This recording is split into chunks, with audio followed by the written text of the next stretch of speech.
Hello friends, I welcome you all to Nandip Academy for UPSC and MPSC. In this online session, we are going to discuss the editorial of The Hindu dated 12th January 2021. Let's begin with the first article. The first article is called A Safety Net, and this is an article that talks about the school dropouts that have taken place in the background of the pandemic, in the view of the pandemic, and how this dropout can be reduced effectively. What are the challenges the government and the country is going to face in reducing these dropouts? What can be done to reduce these dropouts? That is what the article is focusing on. So let's first begin with the vocabulary. 6 very important words are there, and to understand we need to understand these words. First is upended, is an adjective which means upside down. Next word is apprehensive, which is again an adjective. It means fearful, something bad will happen. The next word is treading, which is a verb which means to set one's foot down. Irrevocable is an adjective which means not be able to be changed. Aggravated is an adjective which means offense that is made serious. Ugzubate is a verb which means to make something a problem or an issue worse than it was. So that is about the vocabulary. Let's read the article and understand what it is about. The pandemic has upended schooling, and the efforts should be to help the hardest hit. So, because of the pandemic, the school or the system of schooling has been turned upside down, because when we say schooling, we want a maximum number of children to be enrolled, and various acts have been enforced for that. But here, with the pandemic, the opposite has happened. The Union Education Ministry's directive to the states to launch a mission to avoid large scale dropouts in schools in the coming year, partly by relaxing the detention policy, should end the anxiety of millions of students about their academic prospects. Very important line that focuses on two aspects. That is, the education ministry at the center has asked all the states to launch a mission. So this subject is going to be taken on a mission mode, that large scale school dropouts have to be reduced. That's the first issue. The second issue, how is this to be reduced? This is to be reduced by relaxing the detention policy. What exactly is the detention policy? The no detention policy. It was introduced by the government in the Right to Education Act 2009. It was designed to reduce the school dropout rate and to create a free environment for students who have a fear in their mind of being detained. So this detention policy is going to be reduced, and this is going to come as a good news for millions of students who are fearful of having missed schools because of the digital divide. They were unable to attend the online sessions, thereby hitting their academic prospects. Managing schooling during COVID has been a challenge, with UNESCO estimating that at the end of 2020, about 320 million students were locked out of schools globally. South and West Asia are among the regions where students are at the highest risk of not returning to schools and tertiary institutions, along with sub-Saharan Africa. So, according to UNESCO, it's South Asia, it's West Asia, and it's Sub-Saharan Africa, which is where schools are going to be hardest hit, with the number of students who will be returning to schools is going to be very less. Assessing the problem is a key to assessing the problem is a key to planning for 2021. The Indian school education system remains top-down in policy making, which may not advance educational reform, but the vast administrative resources can be used to quickly assess the pandemic's impact on students, teachers, and schools. So, when we say top down in policy making, we mean the top or the upper management is reaching independent conclusions about improving a workplace or a business system. That is, the topper or the uppermost management is deciding on many things. That is also true about the Indian education systems. The pandemic year has thus far witnessed apprehensive governments keeping the majority of school instruction online and treading carefully when it comes to reopening campuses. So, two very important measures that were taken for this to prevent the spread of COVID. That is for online. All the schools were given instruction to go for online teaching, and now that there has been a low mortality rate and the spread of infection has also reduced, campuses are reopening, but there is a caution. They must prioritize door surveys needed to identify students who are not in a position to return to classes when schools reopen and whose economic circumstances have changed due to the pandemic's impact on their families. Two things important here. Once normal schooling starts, once campus schools starts, it is imperative on the states to conduct a door-to-door survey to understand why the students are not able to return, and to also understand has the pandemic affected their economic condition because of which they are unable to come to school. So this understanding this is important. Clearly, the priority should be to draw up a database to plan incentives that will prevent dropouts. So, education continues to be covered by a cess on tax, and the funds could be deployed in 2021 towards this objective through the center's Samagra Shiksha scheme. So, what can be done to prevent dropout? Incentives can be given to them, and second is there are funds which are collected through a cess on tax, and these funds can be used increase to prevent dropout, and at the same time also these funds can be used in the Samagra Shiksha scheme. Now, what is Samagra Shiksha scheme? Samagra Shiksha scheme is an integrated scheme for school education, extending right from preschool to class 12 to ensure inclusive and equitable quality education at all levels of school education. It is an integrated scheme because it subsumes three main education related schemes of the government, that is the Sarva Shiksha Abhiyan and the Rashtriya Madhyamik Shiksha Abhiyan and the teacher education. All three are subsumed under the Samagra Shiksha scheme, and the funds on the cess could be used for this scheme. The irrevocable role that is played by examinations in determining the fate of students who come from varied backgrounds and preparations has long been criticized for its rigidity.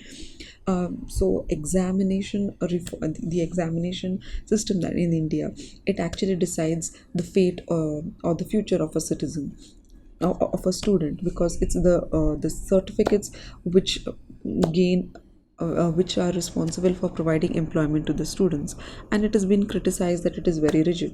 And these arguments were raised afresh when the center removed the no detention policy under the RT Act a couple of years ago.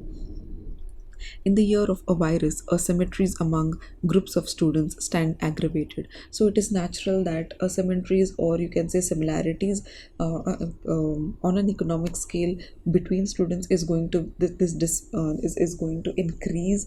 Asymmetries are going to increase because there would be some parents who have lost their job. There would be some parents who have returned to their native places, and it would be really difficult for such students to join school or to come back to school. In the year of and any detention would be illogical and unjustified. Particular mention should also be made of the situation for girls whose enrollment in higher numbers has been achieved over the years with considerable effort, as well as children in less urbanized states where access to schools is weak. So, apart from this issue of school dropouts, this article is also focusing on two other issues. The first is that of school girls enrollment in schools, and second is children in less urbanized states. So already enrolling schools to girls has been a very big challenge, and the government has overcome this hurdle, and the girls enrollment in school had risen significantly. But again, the pandemic is going to affect their strength and is also going to contribute to the dropout. Another challenge has been the less urbanized states. For example, Bihar and we have Uttar Pradesh. Here in these less urbanized states, we can say that children, the focus has to be on children, sending them to school. When the pandemic had still not swept India in February last year, Education Minister Ramesh Pokhriyal said among the reasons for children remaining out of school or dropping out were poverty, economic reasons, and ill health. So, if we have to give three major reasons as to why children were not, children drop out of school, then first the reason cited was economic reasons, ill health, and poverty. So, people would give these three reasons for not for dropping out of school. The economic factors have over the past dozen months been exacerbated by the COVID-19, while the digital divide witnessed in online education became an unprecedented cause of deprivation. So another reason apart from economic reasons, poverty, and ill health is the digital divide that is found in between students, because of which they were not education did not reach them. Digital divide is when one student is able to access computer, the internet, while another student may not be able to access it because of financial constraints, because of economic reasons, because of poverty. But this digital divide has actually deprived one particular some students from not from some students from education. Moreover, vaccination cannot cover bulk of the population quickly, and education can possibly achieve a semblance of normality only when only well into the next academic year. Now, even vaccines, all it's not possible to cover all children immediately, all students immediately with the vaccination drive, given that India has decided there are priority sectors, and it is a priority sector that would be that would first get the vaccination. So vaccination for the entire country take time. Because of that, for all the students to come back to for all the schools to come back to normalcy, for all the students to go for campus education is going to take time, and this would probably begin the next academic year. This is the time to create a safety net for education, letting no students fall through. So we have to have a safety net, and we have to ensure that no student falls out of this net for whatever reasons the pandemic has induced them into.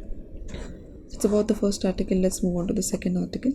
The second article is titled Bridging the Gulf, and it is an article that is about the sanctions that Saudi Arabia and other countries had imposed on Qatar, and now is the time they have taken the initiative of rebuilding these ties, and but it is to the benefit of Qatar, and Qatar has not bowed down to the restrictions that were imposed by Saudi Arabia and other countries. This is the article wherein the bridge, wherein the gulf between these countries is being built through a reconciliation summit. So we'll first discuss the vocabulary. The first word is feud. Feud means a prolonged or a bitter quarrel or a dispute, and it's a noun.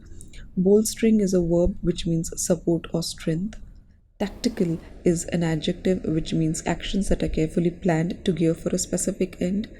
Scuttle is a noun which means to kill or to, yes, it means to kill. So these are the words. Let's read the article. The Gulf Reconciliation Summit in Al Ula, Saudi Arabia, where the kingdom and its allies decided to end their blockade of Qatar, has brought an end for now their long feud. So, at this Gulf Reconciliation Summit that is held in Saudi Arabia in the city of Al Ula, it has been decided whatever blockade, whatever restrictions, whatever hurdles that have been put on against Qatar, they will come to an end.